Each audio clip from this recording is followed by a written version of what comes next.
ጠርተን አናውቅም አይደለ ሰኒ? ቃል እኔ አንቺን ፈልጌሽ ነው የመጣሁት።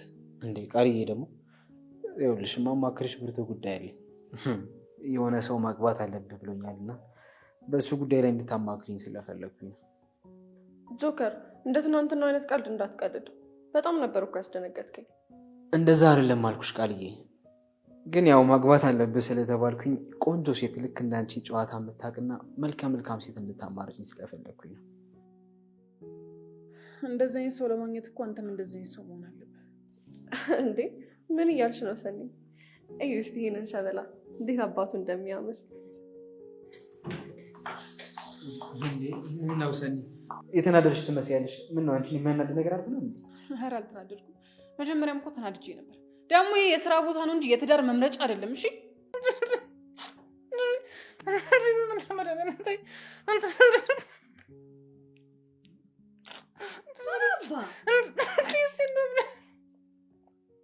በፈጣሪ እንደቀለድሽ ነው የምቆጥረው። በእውነት ነው የምልሽ።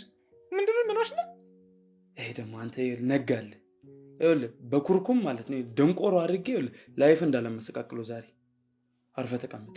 እስኪ በእናትህ በለውና ዝም አስብለው። በጠዋቱ እኮ አስደነገጠኝ። መስማታችንም እንዴ ጮኸ እኮ ነው ያስደነገጥከኝ። እቺ ናታ በሆዷ ተኝታ እኔ በነግራት ልጁ ቢረግጣት ሊመስል ሰማ ነው እንዴ? አንተ ምን አገባ? እንኳን በሆዷ እንዲህ ባናቷ ለምን አትቆም? አንተ ያገባል እንዴ? አይ አይመስለኝም። ደግሞ ጠላችኝ እንዳልል ከሌላ ሴት ጋር ስታየኝ አራስ ነብር ይመስል ትዘላ ነው ልትገለኝ የምትደርሰው። እኔ በጣም ግራ ያጋባችኝ ነው። እኔ እሷን ረስቼ አዲስ ህይወት ለመኖር እየሞከርኩኝ ነው፣ ግን እሷ ልትፈቅድልኝ ፈቃደኛ አልሆነችም። አታደርገውም። ቆይ እሷን ለማን ትተው? ቆይ እሷን ለማን የተወችኝ? ፍቅር ሰላም እንዴት ናቸው? ወድ የኢንፎ ሃውስ ሴቶች ቻናል ተከታታዮች በያላችሁበት ሰላማችሁ ብዝት ይበልልኝ። ጆከርን አንድ በሉልኝ እስኪ፣ አንድ በሉት። ጆከር አንድ ሊባል ይገባል። ሰኒን እንግዲህ ለማናደድ የማይፈነቅለው ድንጋይ የለም። ራሱ በራሱ ጥፋት አጥፍቶ አሁንም በጭራሽ ጥፋተኛ አይደለሁም ጥፋተኛዎቹ እናንተ ናችሁ ቸኩላችሁ እያለ ነው። ጭራሽ ራኪብንም እንደዛ እያላት ያለው። እናንተስ ምን ትላላችሁ? ጆከር አንድ በሉልኝ፣ አንድ ሊባል ይገባል። ጆከርዬ 100% ጥፋተኛው አንተ ነህ። ሁልጊዜም እንደምንለው ከመጀመሪያው ጀምሮ ለሚስትህ ለሰኒ እያንዳንዱ ያለውን ነገር በግልጽ መናገር ነበረብህ። ምክንያቱም ሰኒ ወደደችው እስከ ጉድለትህ ነው። ስለዚህ ለእንደዚች አይነት ሴት ደግሞ በጭራሽ ምንም ነገር ደብቃህ ሳይሆን እሷ ጋር እጅ ለእጅ ተያይዛችሁ መፍታት ያለባችሁን ችግር መፍታት ትችሉ ነበረ። አንተ ግን ድብቆሽ ነው የተጫወትከው። ያ ማለት ግን ለክፋት አስበኸው አይደለም፣ ለመልካም ነገር ብለህ ያሰብከው ነገር ለክፋት ሆኖብሃል። ስለዚህ ይህ ነገር እንደሚፈጠር ማሰብ ነበረብህ። ምንም ቢሆን ሰርተ መቀየር የራስ ቤት እንዲኖር ትፈልጋለህ ምናምን ስራ ሳትንቅ ሊስትሮም እየሰራህ ነበር። ይሄ የሚደገፍ ነገር ነው። ነገር ግን ደግሞ ስራ ምንም ነገር ብትፈልግ አማካሪ፣ ጓደኛ፣ ሁሉ ነገር ልትሆን የምትችለው ሚስት ሰኒ ነበረች። አንተ ግን በድብብቆሽ መንገድ ሄደህ እንግዲህ ከፍ ብለህ ማሳየት ነው የፈለግከው። ይሄ ነገር ደግሞ እንግዲህ መጥፎ ነገር ይዞብህ መጥቶ ትዳርህ ለመፍረስ ችሏል ማለት ነው። አሁን ላይ የሄድክበት ያለው መንገድ ወደ ጉድጓድና ወደ ጉድጓድ ነው የሚያስገባህ። ምክንያቱም ከእህትህም ጋር ተጣላ። ፍቅር አንተና ሰኒን ለማስታረቅ ብላ ነው እንግዲህ በሰኒ ስልክ በአንተ ስልክ ለሰኒ ቴክስት የላከችው። እንደ አጋጣሚ ሆኖ ሲጻፍ አንተም አታውቅም፣ እንዲሁም ሰኒም አላየችው። እንደ አጋጣሚ ሆኖ ራኪ ነች ያየችው። ራኬብም ማይታ ጠብቀኛለች። መጣ መጨረሻ ላይ ነው የገባህ። ነገር ግን ራኪ ደግሞ አታውቅም። እህትህ እንደጻፈችላት ለሰኒ አታውቅም፣ እንዲሁም ሰኒም አታውቅም። ምክንያቱም ሜሴጁ ስለሚደለት ማለት ነው። ጠብቀኝ አለችህ። እንግዲህ አፍቃሪ ሰውዬ አይደለህ። ቁጭ ብለህ ጠበክ። መጣች ራኪ። ያው ትንሽ ተደብራብህ ተዝናንታብህ ነው የተመለሰችው። ደስ ይላል በጣም። አንተ አሁንም ጥፋትህን አታምንም። እናንተ ናችሁ ቸኩላችሁ፣ እናንተ ናችሁ። እንዲሁም ሰኒ ይቅርታ እንድትጠይቅህ ትፈልጋለህ። ለስንተኛ ጊዜ ነው ይቅርታ እንድትጠይቅህ የምትፈልገው ጆከር? ለስንተኛ ጊዜ ይቅርታ ልትጠይቀው ነው? አስባችሁታል?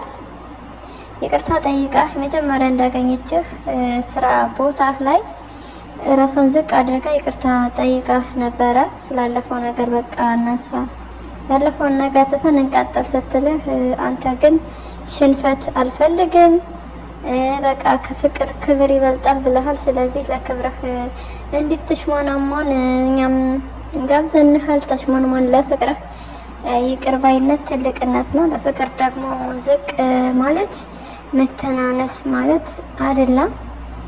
ስለዚህ ምንም ማድረግ አይቻልም። ጨዋታውን ጀምረዋል።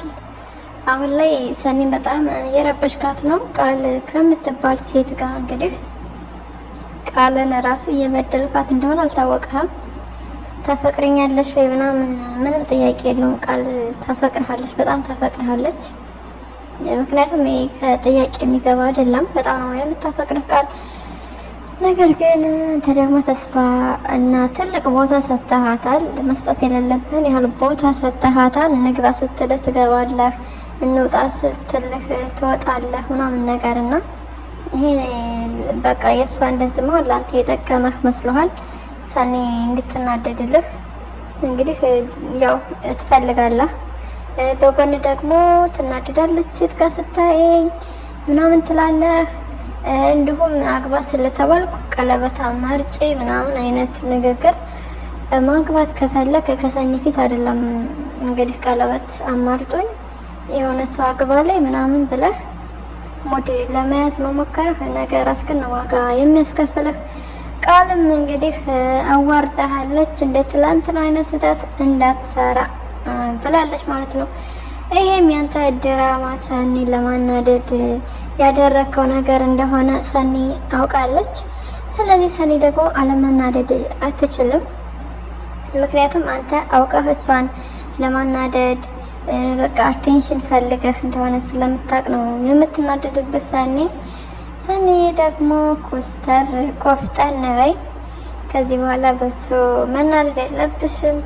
የራስሽን መንገድ ጀምሪ። ነገር ግን ስትጀምሪ እሱን መጀመሪያ ከልብሽ ውልቅ እና ንቅል ጣል አድርገሽ ነው። በነገራችን ላይ እዚህ ድራማ ላይ ክብሮም እንዲመጣለን እንፈልጋለን። በዚሁ አጋጣሚ ክብሮምን እባካችሁ ክብሮምን አምጡልን።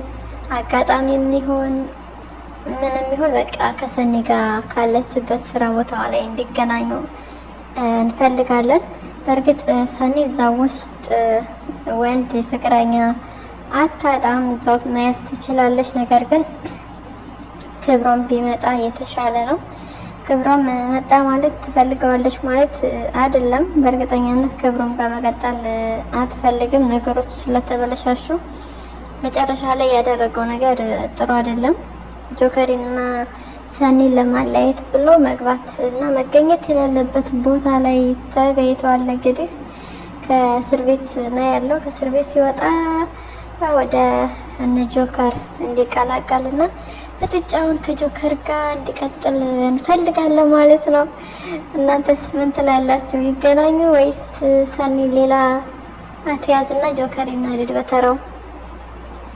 በእርግጥ ሰኒ ከዚህ በኋላ አትናደድም። በጭራሽ መናደድ የለብሽም። ምክንያቱም ወዶ ፈቅደው ራሱ ላይ እየተጫወተ ላለ ሰው በቃ ናቅ አድርገሽ ብትተዩ መልካም ነው። አንቺ ስትተዩ ያኔ የሰራው ስራ ያጠፋው ጥፋት ይገባዋል። ራሱ ላይ ነው እንግዲህ እየቀለደ ያለው ጆከር ለራሱ ነው ጉድጓድ እየቆፈረ ያለው። እንደዛ አይነት ስብዕና ባይኖረው በጣም ደስ ይል ነበረ። ስለዚህ ሰኒ ደግሞ የራስሽን ህይወት ጀምረሽ የእውነት ሲሆን የእውነት ካለ በለዚያ ደግሞ ጆከር አላልፍ ካለ ያው እሱ በሚሄድበት አይነት መንገድ ሄደሽ ፊቱን ማስነጨት መቻል አለብሽ። ምሩዬ እዚህ ጋር ስለመጣች በጣም ነው ደስ ያለን፣ በጣም ደስ ብሎናል። በቀጣይ ደግሞ ጽን እንደምናያት ሙሉ እምነት አለን፣ ጽናትን እናያታለን። ጆከር በመጨረሻም ከእህቱ ጋር ተጣልቷል። እህቱ ያደረገችውን ነገር ስላወቀ እንግዲህ ሻንጣውን ዝግጅት እያደረገ ነው። ጆከርዬ ወደ ልትሄድ ነው።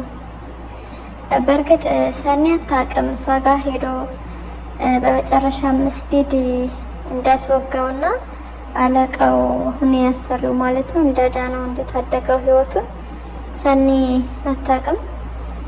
ጆከር በዚህ ምክንያት ነው ወደዚህ ስራ ቦታ የገባው።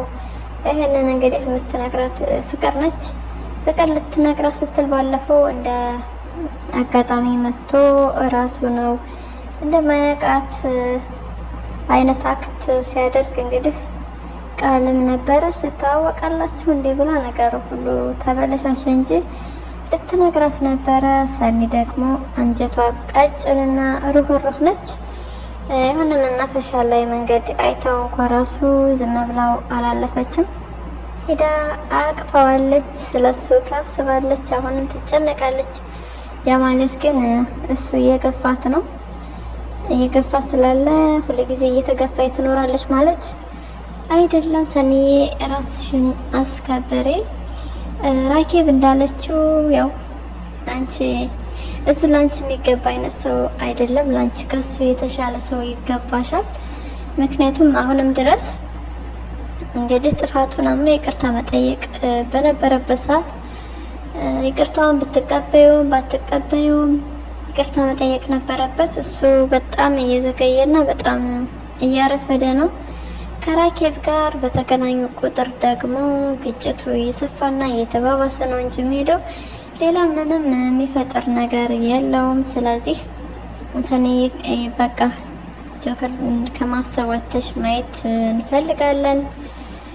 ቃል ደግሞ የሰው ቀለበት ባትለብሽ መልካም ነው። የተገኘ ነገር ሁሉ አይያዝም። ትንሽ ቀልቀል ባቲ አሪፍ ነው። አትንቀልቀይ፣ ረጋ ሰከን በይ። ጆከርን ደግሞ እንደማይፈልግሽ ታውቂያለሽ። አንቺን የተደበረብሽ ለድራማ መስሪያ ሊያደርግሽ እንጂ ፈልጎሽ እንዳልሆነ በደንብ ታውቂያለሽ። እሱ በአይኑም ሆነ በልቡ እንደ ሰኒ የምትሆንለት ሴት እንደሌለች እንግዲህ ግልጽ ነው። ነገር ግን አስተሳሰብ እጥረት ስላለበት ያዙኝ ልቀቁኝ፣ እንደዚሁ ይቅርታ ሳይቀበል ይቅርታ ትጠይቀኝ እያለ ነው በሚያሳዝን ሁኔታ። ይሄማ በጣም ነው የሚያስቀው ጎበዝ፣ በጣም ያስቃል። ጆከሬ ከዚህ በኋላ ሰኒ ይቅርታ አጠይቀህ ቁርጥህን ወቅና እንግዲህ ድራማህን ቀጥል፣ ካዋጣህ ነው የምንለው። ጎቤው ደግሞ ተሻሽሏል። በጣም ለውጥ ነው ወይስ ነውጥ የሚባለው? የልጅ አባት ሊሆን ነው። ለልጁ ማሰብ ጀምሯል። እንግዲህ ጥሩ አባት ለመሆን ተፍተፍ እያለ ነው። ስለዚህ ሊያ ደግሞ እንዴት ነው? አርግዛለች ወይስ እየቀለደችበት ነው? ምን ታስባላችሁ? ምንድን ነው የሚመስላችሁ እናንተ? ሊያ በእርግጠኛነት አላረገዘችም። ብታረግዝ ኖሮ እንደዛ አይነት የጅል ቀልድ አትቀልድም ነበረ። በሆዷ እንግዲህ ተኝታለች። ሳንጆ ደግሞ ይመችህ፣ በጣም ፈታ የምታረገን ሰው ነህ፣ እንወድሃለን። አንቺም አፍንጫ የለሽ፣ ባልሽም አፍንጫ የለውም። ስለዚህ እንዴት ነው ልጁ ልትደፈጥጪው ነው ወይ? በህግ አምላክ እያላት ነበረ። እሷ ደግሞ የምን ልጅ ነው እያለች ነው። ሳንጆ በቀጣይ እውነቱን ካወቀ እንግዲህ ገደለሽ ነው ገደለሽ። ደግሞ ኒና የምትባል ፍቅረኛ እንዳለችው ስታቂ ያዙ ልቀቁኝ ያልሽ ነው። ቅናትሽንም በልክ አድርጊው። ኒና ባለትዳር ሴት ሆናለች። ትንሽም ባሏ ዘረጦ ነገር ስለሆነ ያው ስብስብ ብላ መቀመጥ አልቻለችም። ነገር ግን ወደ ጎቤው ተመልሳ አትመጣብሽም። ስለዚህ አንቺ የዋሸሹ ነገር ካለ ካሁኑ አስተካኪና እርግዝና ከሌለሽ ተናግረሽ ስለምትወጁ እንደዋሸሽ እንግዲህ ያው ብንወድም ሰውን መዋሸት የለብንም። እውነቱን ተናግሮ ከመሸበት ማደር ይባል የለ። እውነት ነው መናገር ያለብሽ። መዋሸት መፍትሄ አይሆንም። እምነት እንዳይኖረው ነው የሚያደርገው። ለሌላ ጊዜ እንዳያምንሽ ያደርጋል። እንዲሁም በቃ እየቀለድሽበት እንደሆነ ነው የሚያስበው። መደበሪያና መጫወቻው እንደሆንሽ፣ በጉልበት በቤተሰቦች ጉልበት እንደምታስፈራሪው እንደዛ ስለሚያስብ ላንቺ ያለው ፍቅር ይቀንሳል። በእርግጥ እያፈቀረሽ አይደለም። ልጅ አርግዣለሁ ልጃችን ስላልሽው እንግዲህ መካድ አልፈለገም። ምክንያቱም ተለውጧል። እዚህ ቀደም ኒናን አሳዝኗታል። ስለዚህ ድጋሚ ደግሞ ሌላ ሰው ማሳዘን አይፈልግም። ለዛ ነው እንጂ የእውነት ወዶሽ አፍቅሮሽ አይደለም። አንቺ ደግሞ የምታስፈራረው በቤተሰቦች ነው። ወንድሞች አሉ ምናምን ትያለሽ። የነገር አግባብ አይደለም። ሳንጆ ያው ፓስታ ምናምን ትለው ነበር ራኬ። ሳንጆዬ ስፖርት ተለማምደህ የሚመጣብህን ጥቃት መከላከል፣ ራስህን ከአንዳንድ ሲኖትራኮች መጠበቅ ይኖርብሃል። እንግዲህ በሌላ ቪዲዮ እስክንገናኝ ድረስ በያላችሁበት መልካም ጊዜ እንዲሆንላችሁ እንመኛለን። ለዚህ ቻናል ደግሞ አዲስ ከሆናችሁ ሰብስክራይብ እንዲሁም ሼር እና ላይክ በማድረግ ቤተሰብ ሁኑ። ሀሳብና አስተያየታችሁን ኮሜንት ላይ ጻፉልኝ። እናመሰግናለን።